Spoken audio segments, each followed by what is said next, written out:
Hello, I'm Richard Burton from the Richard Burton Watercolour channel here at Bempton on the Yorkshire coast, and today we're going to capture a simple seascape. We're going into summer, we're fed up with the winter, we're going to capture summer, we're going to capture mood and atmosphere, and what I'm going to show you is a simple trick that will enable you to really capture an effective seascape with mood and atmosphere. It's going to revolve around some simple washes and a little bit of detail, but a suggestion of detail. And putting those two together is a trick that will unlock a really effective landscape.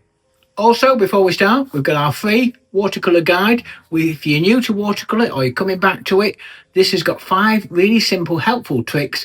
It's free, it's in the link below. Please print yourself a copy, grab yourself a copy, use it, see how you get on with it. We've got over 3,500 people using it and finding it really helpful.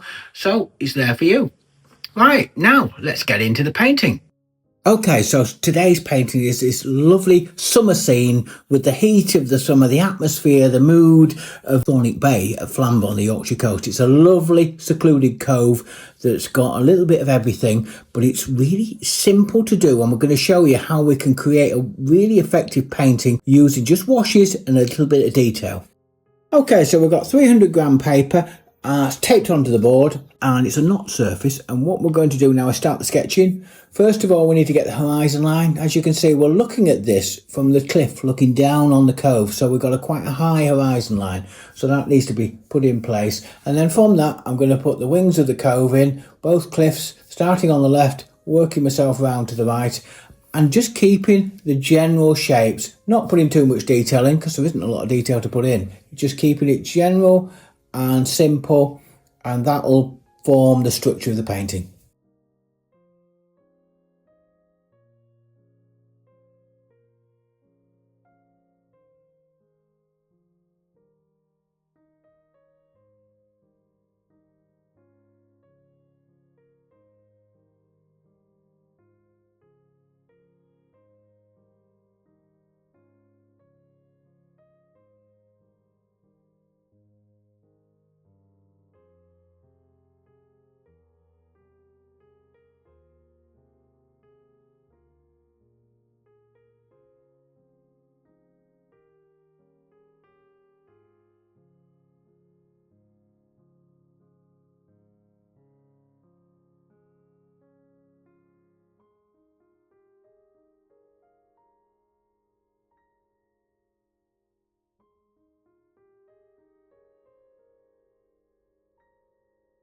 Okay, so now for the brushes. I've got 5 brushes, 3 wash brushes and 2 more detail brushes, and then I've got a split end brush, which is a nice one that I'm going to utilise to create grass effects and such like. So we'll see how it goes. Now let's start with our colour story, and what we're trying to capture is the sea, the sky and the sea, and that diffused heat but wonderful rich colour. And we're going to start with cobalt blue and ultramarine blue for that rich sky, and then I'm going to have a little bit of crimson just to give that colour change as the sea changes, and then I'm going to have a little bit of yellow ochre and then a little bit more crimson just to give that colour change as we come into the shore, so that I'm all really set up with that. And then finally I'm going to add a little bit of sky colour, which is going to be cobalt blue. But the key here is to bring the washes down from the top on the dry, but I'm going to bring them down, bring that bead of colour down, and then I want to transition from the sky to the sea while it's still damp. And you can just see that sort of horizon forming, but just be on a soft side so that it just has that diffused look. That will create wonderful mood and heat of atmosphere of that summer day.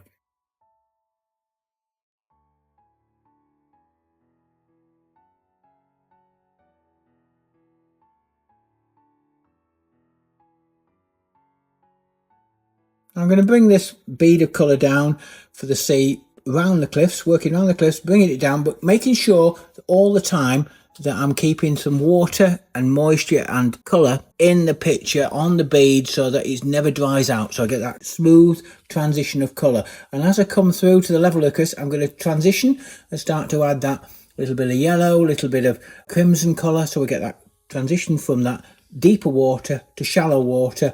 And then as I come a little bit closer, I'm going to again add a bit more crimson in, so we get that really shallow water. So the key here is we get that variegated wash, but all on a smooth and damp surface.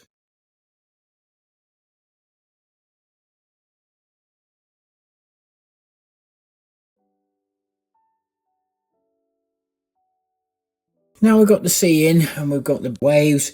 Just under the waves you've got the sand, and we're going to start with that wet sand, which is going to be crimson, alizarin crimson, and a little bit of yellow ochre, and just mix those together and get a nice rich colour that I can just drop in. Alongside that I'm going to drop a little bit of yellow and a little bit of blue in there, just to give that little bit of hint of colour change, and then that is the step, and we need to leave that to dry.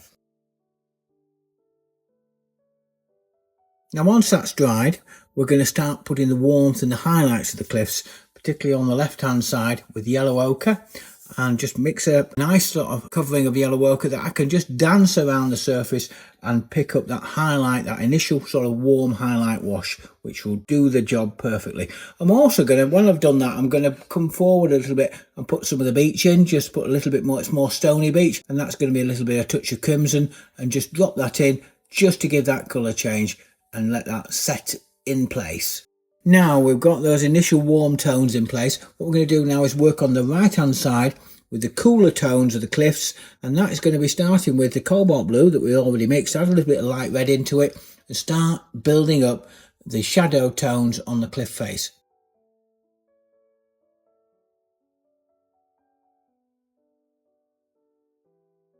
While I'm adding that blue into for the cooler side of the cliffs, what I'm going to do is, you've got that second reflections, if you can see in the picture, they're just catching onto the cliff, and I just need to pick those up. And what I'm going to do is I'm going to float in some warmer red colour in there, and that's going to be a mix of yellow ochre, cadmium red, and a little bit of crimson, and just drop that in amongst those cooler greys, and it will just give a nice platform for that second reflection. And I'm also going to use this clay colour, what I call now, which I've mixed up, and I'm going to put that onto the bank of the cliff for the first stage of just building up the cliff tops.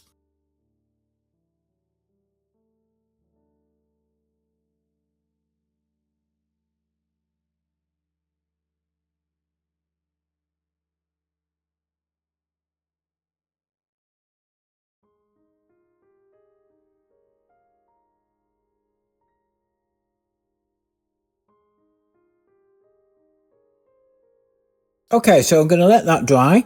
Once that's dry, now I'm going to set up another colour story on the left-hand side of my palette. This is going to be the cliffs on the left-hand side, which are in the sun. And what we're going to need here, we're going to need some clay colour, which is the yellow ochre and crimson. We're also going to need some green. In this case, I'm going to use cobalt turquoise and a little bit of raw umber and a little bit of cadmium yellow, just to sort of give it a little bit of sparkle. And I'm also going to just set up a little bit of crimson in place as well, so that I can just give that colour variation to the clay. Now when we come to painting, what I'm going to do is I'm going to put in the clay areas in place, drop those in with the lighter tones, and then while it's still wet, just drop a little bit of darker tones in place and let them diffuse. Let that settle in, and then once that's settled in, I'm now going to reinforce the greens and start building up the green highlight areas that are on the cliff, and just drop those in. If they diffuse into the others, that's fine, just let it diffuse. But what I'm going to do is I'm going to start with a lighter green, then I'm going to build up a stronger green that I'm just going to drop in, that just gives that little bit of colour range. The stronger green is going to get stronger as we come closer as well. So, and the stronger green is going to be basically cobalt turquoise again with a little bit of raw umber, and just drop that in and just build it up carefully. And a lot of this is done on the diffuse surface, so if the colours blend a little bit, that's fine, but just let them flow, let them settle in. And I'm also, if you notice, I'm leaving a little bit of white paper here and there just to catch the eye, make the picture sparkle into the sun, and just bring that forward and block those colours in.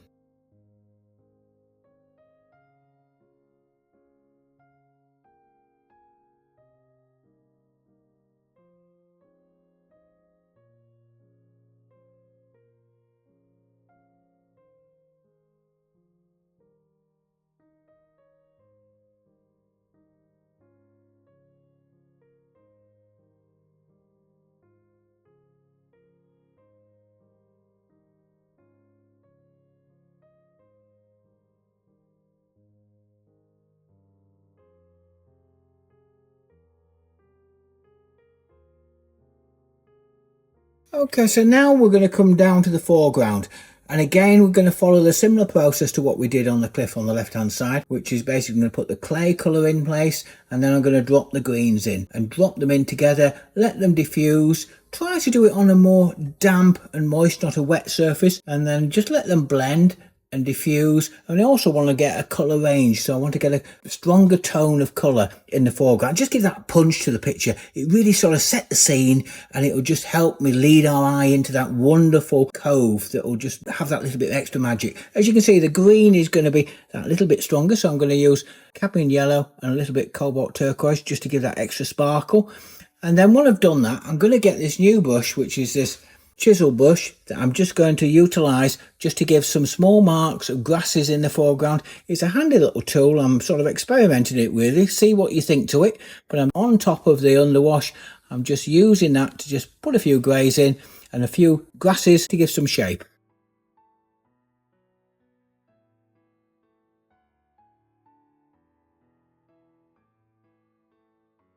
Now, after letting that dry again, I'm now going to go back to the blue with a little bit of crimson in it. I'm going to build up the shadow on the rocks, particularly on the right hand side. So it just gives that feeling of setting. The tone of that is going to really set the mood, because those are the shadows that are going to really set the mood and set the temperature for the day.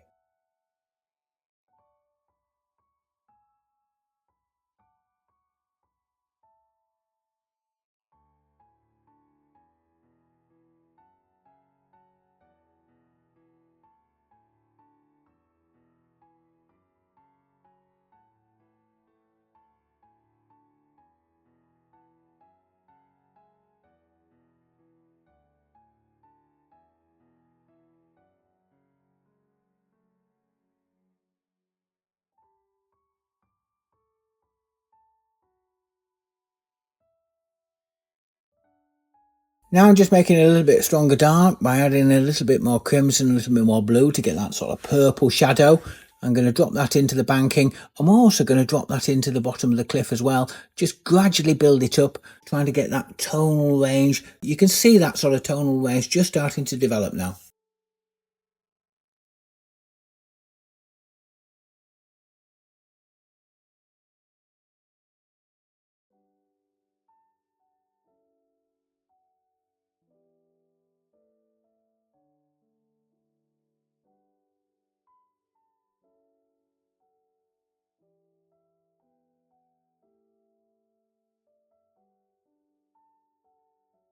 Now, after letting that dry, I'm going to go back to the foreground and we're going to start building that texture and shape.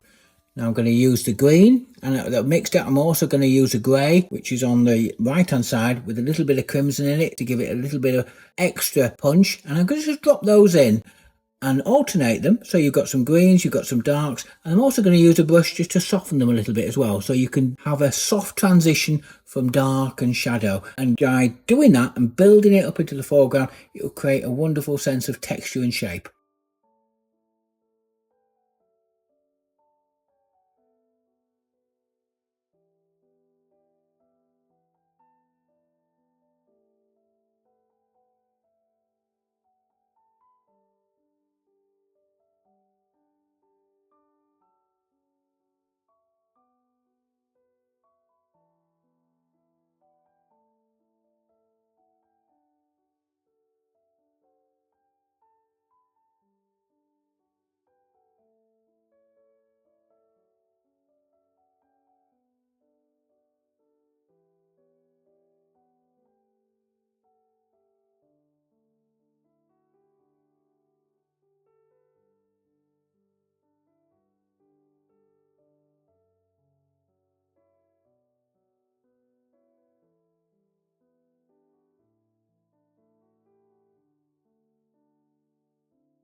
Now I've got this chisel end texture brush. I'm just going to drop in some marks on the right hand side in a similar way to I've done on the left to build up some texture and shape for the grasses that are in the foreground.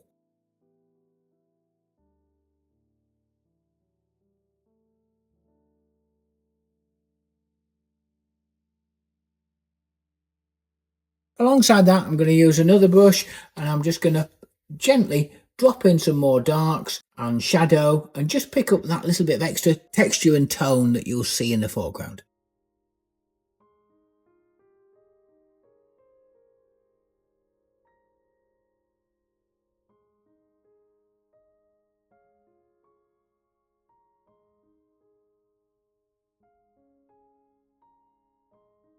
Now we've got all the tones in for the light tones, I'm now going to work on the middle tones, and we're going to start on the base of the cliffs on the right hand side and on the side of the cliffs using my greys. This case it's going to be cobalt blue, a little bit of crimson, a little bit of yellow ochre in there.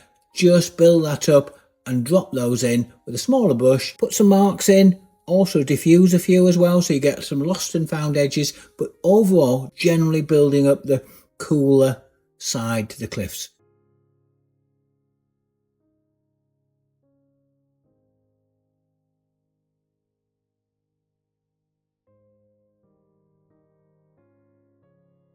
So now we're going to deal with the warmth, trying to capture the sun that captures the cliffs, top of the cliffs particularly, and we'll start with the clay colour and build up some layers of that clay colour. Basically that's the alizarin crimson and the yellow ochre, and I'm going to drop that into the tops of the cliffs, both sides really, and then I'm also going to just use a little bit of water just to diffuse it in parts as well, but it will just capture that feeling of light and heat on the cliffs.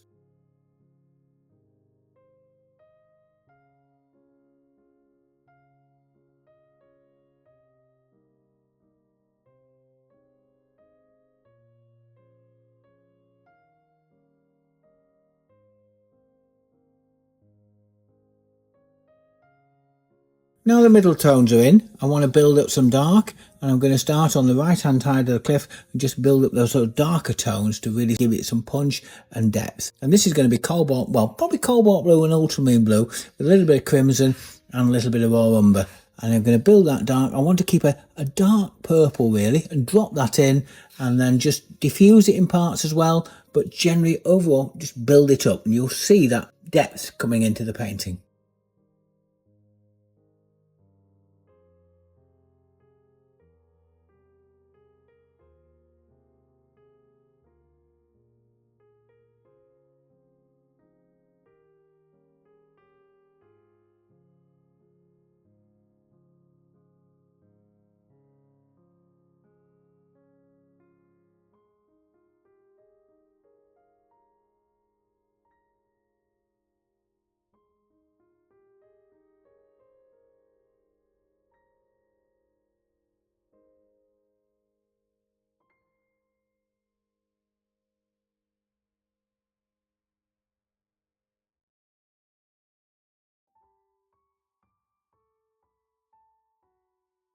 As you can see, what I'm doing now is I'm just building in the dark, dropping it in, building it up, making it stronger all the time, just building it up, bit of shape, and it'll just give that three-dimensional feel to the cliffs.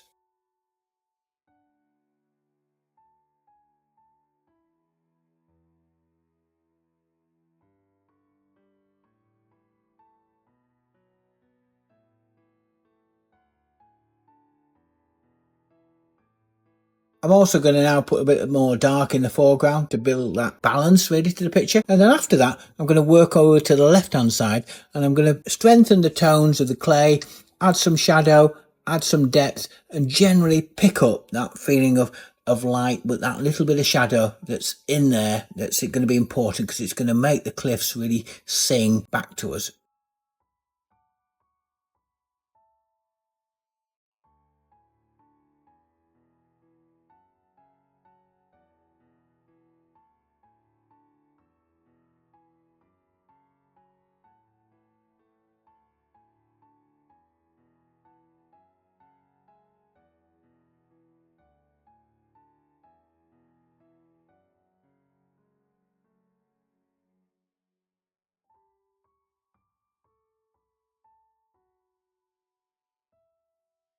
Now it's time to reinforce the greens on the left hand side, and we're going to drop those in all along. I'm going to just build up the greens, add a little bit of stronger tone here and there, and build up that feeling of three dimension.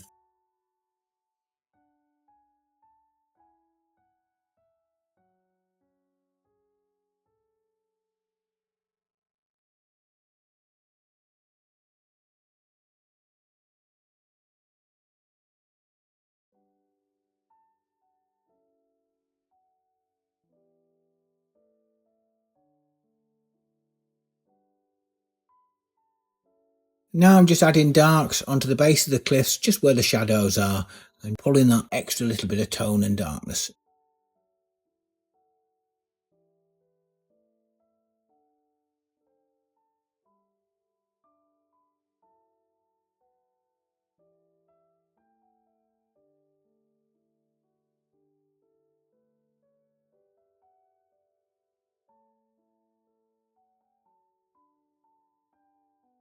Alongside this, I'm now looking at the cliffs, and I just need to pick up a few of the features on the cliffs. There's a lot of detail there, really, but I'm going to simplify it by just putting a few marks just to pick up some of the cracks and the crevices.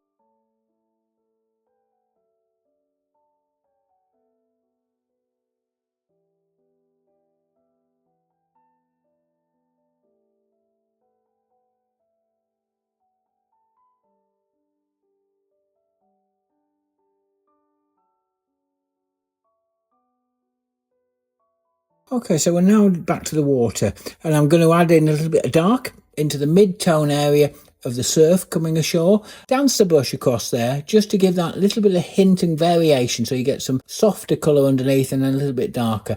And then I want to use this mid-tone again into the shadow, into the reflection from the cliffs in the water. I'm going to just do that on a dry surface, pick up some shape, just some soft marks to pick that little bit of sense of reflection from the cliffs into the water, and dance the brush with a few soft varied marks. That will do the job nicely.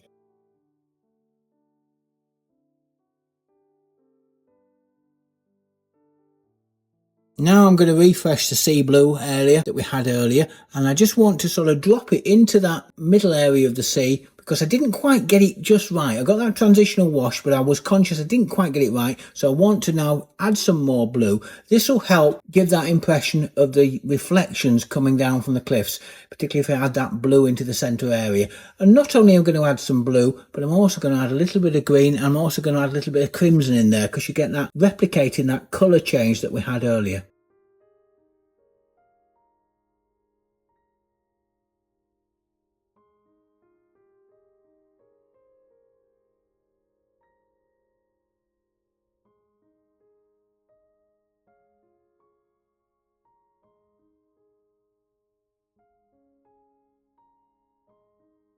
Now I want to capture that shadow on the water from the cliff on the right hand side, and that's going to be ultramarine and crimson, and just drop that in quite strong, trying to give it a feeling as though you can see that floating on the water. I'm also going to bring that across over the cliffs in parts, diffusing it in parts as well, and I'm also going to pick it up on the beach, so you've got that shadow from the cliffs coming across, cascading across onto the beach, and it just gives it an overall feeling of the light coming onto the painting.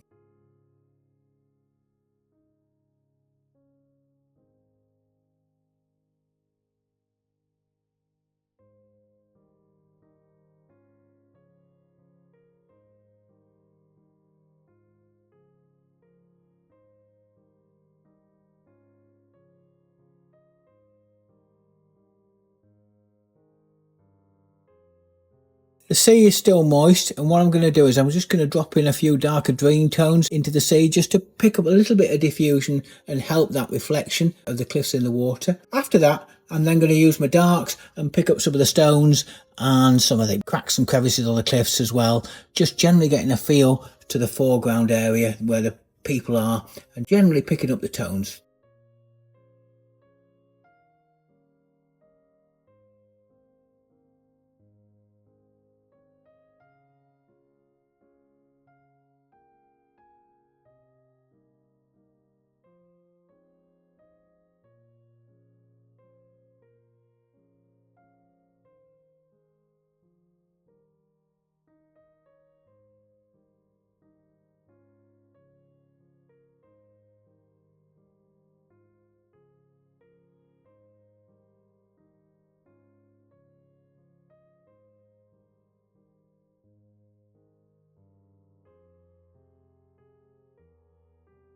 I also want to just reinforce the wet sand, particularly where the surf is coming ashore. Just going to use a little bit of purple lake in there to drop that in, just give that little bit of extra colour change.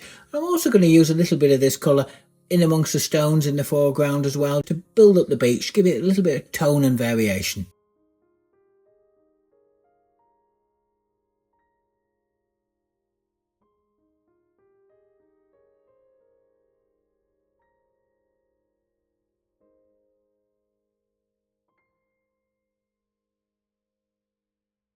Now we'll get to the final stages where I'm standing back, having a look and adding a few more darks here and there, reinforcing some of the shadows in the water, reinforcing some of the shadows on the cliffs if necessary, just getting an overall feel for anything that needs adding. And if I need to add a bit of detail here and there, now's the time to do it.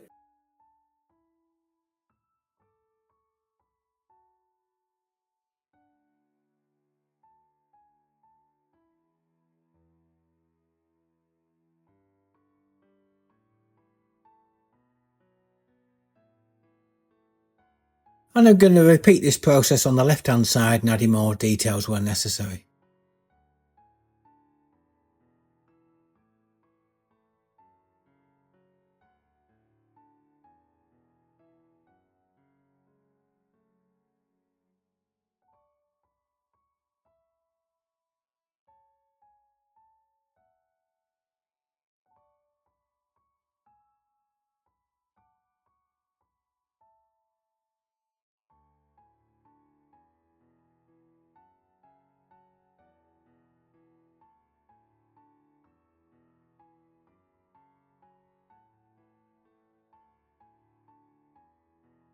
Now, I still haven't got the water quite right for my thinking, and so what I'm going to do, I'm going to add another layer, this time of cobalt cerulean and cobalt turquoise, just a nice even mix, and drop that in onto a dry surface, but at the same time diffuse it in. It'll just strengthen the blue, and hopefully that will then pick up that cliff reflection that we're after.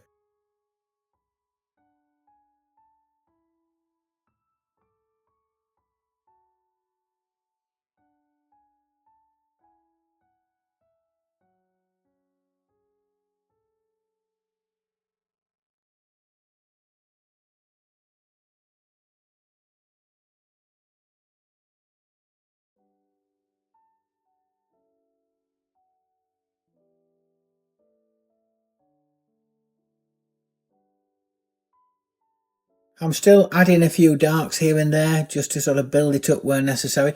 Just need to be careful because sometimes I can overdo this, and I'm going to overdo it on the left hand side here, I know. So I'm going to just take that out with a bit of tissue and just be conscious of that. Don't overwork it, keep the details to a minimum, and then what we're left with is the figures. Put the figures in, the dog in, and just give that little bit of extra interest that you're after. In this case, it's a little family grouping with a couple of dogs and a couple of children, and I'm just going to drop those in, and then we have our painting.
Okay, so there we have it, the finished painting. I'll put a frame and a mount around it so you can see. And this is obviously Thornwick Bay on the Yorkshire coast in the wonderful heat of summer. and I think we've caught it. I'm really quite happy with it. What we've done here, remember, we caught that wonderful atmospheric horizon where you get that heat haze on the horizon, brought the washes down, diffused and transitioned the washes through for the sea, and then we built up the cliffs by just suggesting the detail, well, not suggesting, putting washes on, layering the washes, and then suggestions of detail. And it's that combination that's really brought this to life. If you look at it in detail, there's not a lot of detail in place. It's all about the layered washes and getting the strength in the shadows to really convey that impression of light and heat. So I hope you've enjoyed this video and got a lot out of it, and have a go yourself. It's easier than what it appears. It really is. So it's worth having a go, and let me know how you get on. Also, we've got our new online beginners watercolour course, which enables you to paint pictures like this, and it teaches you all the steps that I've developed over many years of teaching people in person to be able to get the confidence to deliver watercolour that unlocks the magic to be able to really create wonderful paintings. And if you fancy having a go, it's in the link below. I also want to say a big thank you to everybody that's subscribed to the channel. We now have just under 12,000 subscribers. Given the fact that we're only 13 months old, I think that's a massive achievement, and thank you very much indeed. And of course, you know what I'm going to say now. If you haven't subscribed and you are enjoying this material, please do click the link and subscribe, and we get picked up by a wider audience, and it gives an opportunity to celebrate the wonders of watercolour. So without further ado, all I've got to say now is enjoy and keep painting.